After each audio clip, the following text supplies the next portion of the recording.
When I was a kid, I used to love Halloween. It was a cool time to get dressed up and go get some free candy. But nowadays, Halloween's sort of lost a lot of its luster, at least for me personally. I may be stranded, but at least I got my Fruity Pebbles. Fruity! A ghost! Only a Fruity Pebbles can set my spirit free! Now, a lot of people like to watch scary movies to get into the horror Halloween mood, but I'm not a big fan of those, so when I'm in the mood for something spooky and Halloweeny, I'll check out something like Scooby Doo.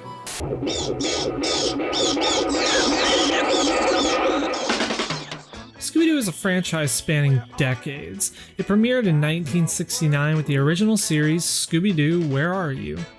The series only ran for 3 seasons, but Scooby Doo has never really left television screens since it premiered. I'm not going to go into some of the choices the Scooby Doo runners have made recently.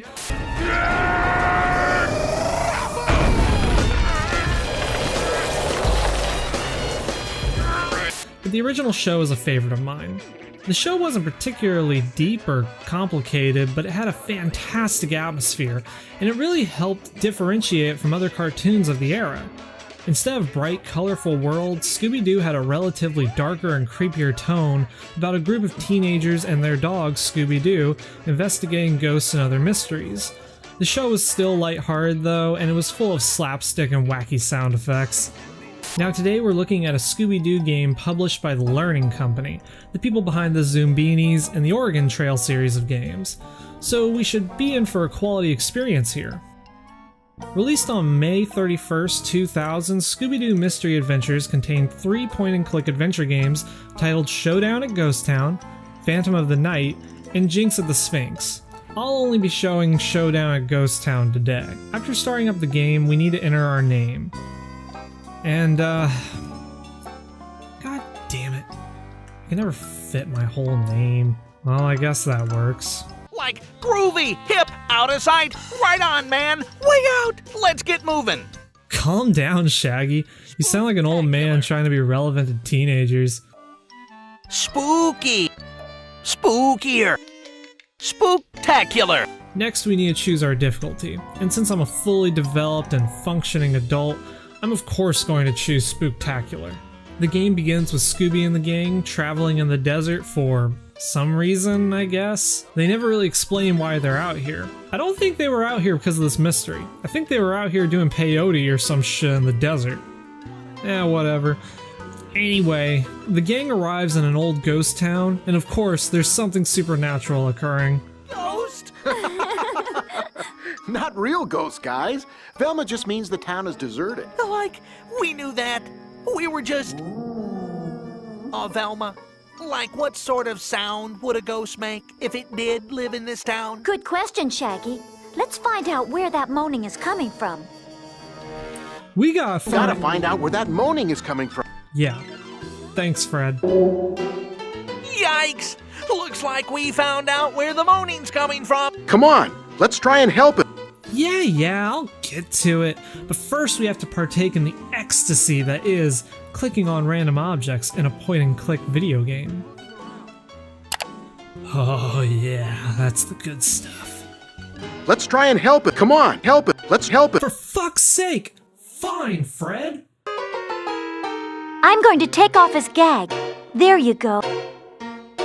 Thank you. Now find the keys to unlock me. They're somewhere in this room. We better find the key. We'll never budge these chains. We'll need all 3 keys. Keys! He said keys, plural. This game has a bad habit of cutting off the last letter or sound of a line, and it's actually pretty annoying. Anyway, through the power of clicking random objects, we found all 3 keys. So after meeting a character, we're given a screen displaying a list of people we've met, and a clue that may help us deduce who the ghost is. It's almost like a game of Clue, actually, but without the whole moving to different rooms and accusing people aspect. There's been a murder! Always dead he is. It's a classic game of Clue. Who done it, where they done it, and with which weapon they done it with. I say it was in the kitchen with the wrench by Miss Scarlet. The game uses Scooby Snacks as a sort of toll booth currency. At certain points in the game, you'll have to give Shaggy and Scooby a certain amount of Scooby snacks to get them to continue with the investigation. The game has a couple of mini-games that you can play in order to earn Scooby snacks, like the pie fight. Oh, it looks like there's gonna be a pie fight. Fuck you, Fred! You know, throughout the years, a lot of people have asked me, Fred, why the scarf? And I always tell them the same thing. Why don't you mind your own f***ing business, pal? It's a simple little game where you need to hit the masked rider with pies while avoiding getting hit yourself. There's really no risk of losing anything, so you might as well play it over and over again to get all the Scooby snacks you could ever need. Zoinks! Like, what's that pounding? It's coming from under the stage. Oh my god, you know, for a deserted ghost town, there sure are a lot of annoying people that need rescuing. After rescuing Jenny and exploring more of the saloon, I found a nickel. Great! Hold on to it. I think we'll need it. Oh, I know exactly what you mean, Fred. Here you go, Scoob. Give that bull the ride of its life.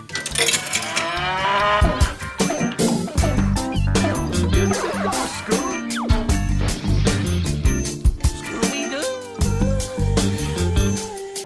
Now, riding the bull wasn't just for kicks. It gave us a metal handle that we can use to pump this water well. Keep pumping. Why? I think there's something stuck in there. Keep pumping. All right. Afternoon, folks.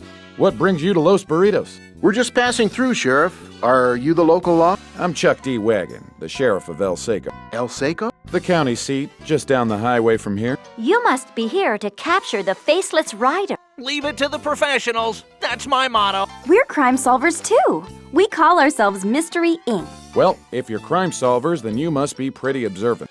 You betcha. In fact, we haven't seen a single hot dog stand. What I mean is, you must have observed some facts about the town. I've got questions for you. Answer them, and I'll tell you what I know. What are the initials over the general store? You know, usually when I get pulled over by the cops, they don't ask me stupid fucking trivia questions about the town I'm in. But it's me, Mario. Yeah, tell it to the judge. Like, wake up, old prospector dude. How do we wake him up?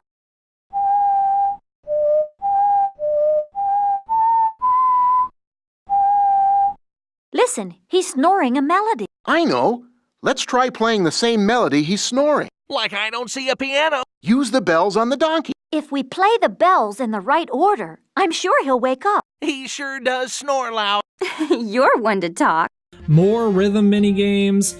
I've got a bad track record with rhythm mini-games.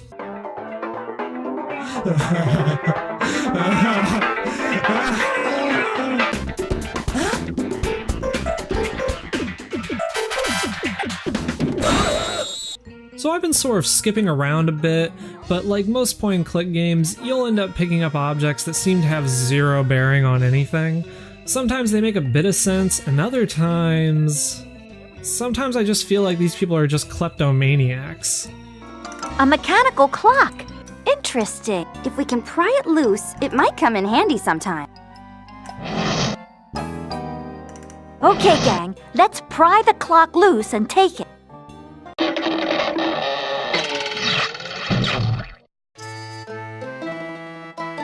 Strong boxes, and they're all locked. Well, we'd better find a key. I have a feeling we need what's inside. Yeah, you just desperately need what's inside this long abandoned strongbox, Velma. Oh yeah, a nasty old pair of dentures. Yeah, you're right, Velma, you needed these, just like you needed all those newspapers and used toothbrushes. I'll give you a minute to figure out what the problem is here. Snakes. Why did it have to be snakes? That gives me an idea. Why don't we use the blanket to cover the snake? You'll never see it coming. You see that my mind is the best for eyes. You're done but the time it did you, you're not surprised. I'm coming for you. My game's always the best of mine. After being chased off a few times, the Phantom decides he's cool with letting us pass him this time. After that, we've got all the clues we need. We know who it is. We've got all the clues, all the evidence. We're ready to capture this ghost. Unfortunately, the game doesn't let us set up some sort of giant trap like in the show. The trap Fred comes up with really doesn't seem much like a trap as much as it does baiting the Phantom with your friends and throwing a lasso at him as he rides by. At the end of the game, you need to choose who you think is the Phantom based on the clues given. I really like this idea. I think it's a neat way to bring more of the show into the game. Although it doesn't really matter who you choose, because whether you guess right or wrong, you'll still get the same ending no matter what. Now, I don't know if the game has multiple endings, so maybe in future playthroughs, the Phantom will be somebody else. Let's pull back his hood. Time to see a ghost. Huh? It's Jenny Lariat. Huh. It's Jenny. I didn't see that coming. Either. What the fuck, Shaggy? Now you're doing it too?